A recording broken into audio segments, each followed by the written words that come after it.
Buenas tardes, mi nombre es Brian Alexis Cruz González, soy estudiante de Derecho de la Universidad de Ixtlahuaca, CUI, y bueno, yo les voy a hablar acerca de lo que es el derecho penal internacional.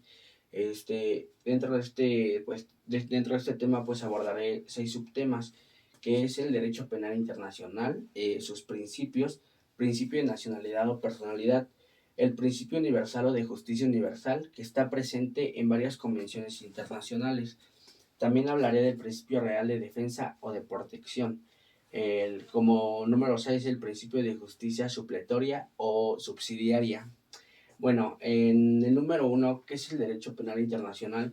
Pues yo me basé en un autor que se llama Bassiouni.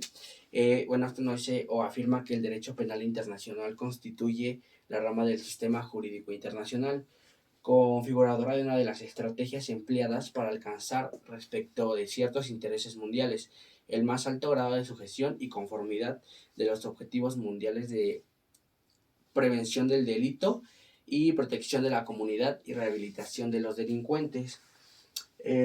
Como número 2, pues en los principios, aquí me basé en el principio de territorialidad. Bueno, por ejemplo, constituye la base del sistema de persecución penal e indica que el Estado puede someter a su poder punitivo todas las acciones cometidas en su territorio, aun cuando el autor del delito sea un extranjero. Aquí, como nos puede, no, bueno, lo podemos entender, es que aquí, por ejemplo, el Estado somete en su poder a las acciones cometidas por un actor, que sería pues una persona, aún siendo extranjero, pues se le van a aplicar las leyes o se le van a someter las leyes del mismo estado en donde se comete el delito. Como número 3 podemos encontrar el principio de nacionalidad o personalidad. Y bueno, aquí nos indica que la ley penal aplicable es la del país del cual es nacional el autor del delito. Nacionalidad o personalidad activa o del país del que es nacional el sujeto pasivo, nacionalidad o personalidad pasiva. Como número 4 podemos encontrar el principio universal o de justicia universal, que está presente en varias convenciones internacionales. Aquí, por ejemplo, podemos encontrar los 4 convenios de Ginebra de 1949 relativos a 1. Aliviar la suerte que corren los heridos y enfermos de las Fuerzas Armadas en campaña. 2. Aliviar la suerte que corren los heridos, los enfermos y los náufragos de las Fuerzas Armadas en el mar. Como número 3 podemos encontrar los náufragos de las Fuerzas Armadas, como número 3 podemos encontrar el trato debido a los prisioneros de guerra. Y como número 4, a la protección debida a las personas civiles en tiempo de guerra, los cuales están basados en los artículos 49, 50, 129 y 146. Aquí, bueno, también podemos encontrar el principio real de defensa o de protección, lo que significa que el Estado puede someter a su poder punitivo los delitos cometidos en el extranjero cuando a través de los mismos son puestos en peligro o lesionados bienes jurídicos nacionales, como podría ser, por ejemplo, un caso de falsificación de moneda que se realiza en un país distinto.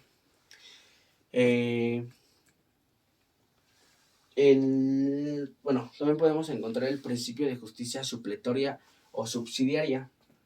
Nos dice que parte de la consideración general de servir de complemento subsidiario al poder punitivo de otros países, cuando estos no pueden actuar sobre la base del principio de territorialidad, porque el acusado ha sido detenido en otro país y no puede ser extraditado al extranjero por motivos fácticos o jurídicos. También nos habla del, el principio denominado aut detere, aut judicare, obligación de extraditar o juzgar, que es lo que significa. Anteriormente conocido como aut dedere, aut punire, deber de extraditar y sancionar, y se contiene en un número importante de convenios internacionales.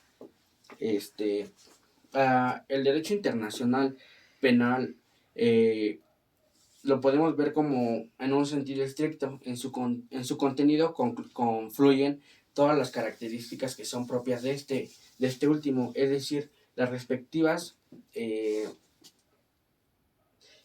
las respectivas configuraciones de los delitos internacionales y sus consecuencias jurídicas. Generalmente la pena de prisión y las categorías asociadas a su comisión, reguladas en la parte general de los códigos penales, como pueden ser la autoría y participación, las causas eximentes de responsabilidad penal, los concursos, la tentativa y entre otros.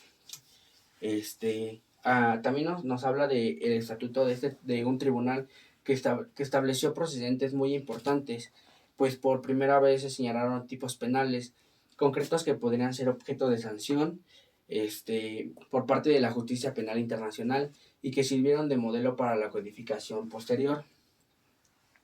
En el artículo 6 del estatuto se estableció que el tribunal tendrá jurisdicción para juzgar crímenes contra la paz, de guerra y contra la humanidad, y que los líderes, organizadores, investigadores y cómplices que participan en la formulación o ejecución del plan común eh, o conspiración de alguna forma para llevar a cabo los crímenes eran responsables de todos los actos ejecutados por alguna persona en la ejecución del referido plan. Eh, bueno, también podemos hablar de los tribunales penales internacionales, que estos son creados por el Consejo de Seguridad de las Naciones Unidas para los casos de la antigua Yugoslavia y Ruanda 32, que estos se establecieron en 1993 y 1994. Respectivamente introdujeron tipos penales acorde a sus propias circunstancias, pero en lo fundamental siguieron sancionando los crímenes de guerra, los crímenes de lesa humanidad y el genocidio, aunque en el caso de Ruanda solo fueron estos dos últimos, que sería nada más el genocidio y la lesa humanidad. También aquí podemos encontrar que en 1998 se firmó en Roma el Estatuto de la Corte Penal Internacional, que a diferencia de sus procesores, sería un tribunal penal permanente. Sin embargo, no estaría en vigor sino hasta el 2002, por lo que en otros casos de violaciones graves a los derechos humanos cometidos antes de esa fecha no serían de su competencia. Lo último fue lo del principio de justicia supletoria subsidiaria. Y pues sería todo lo que tendría que abordar a este tema. Y ya, gracias.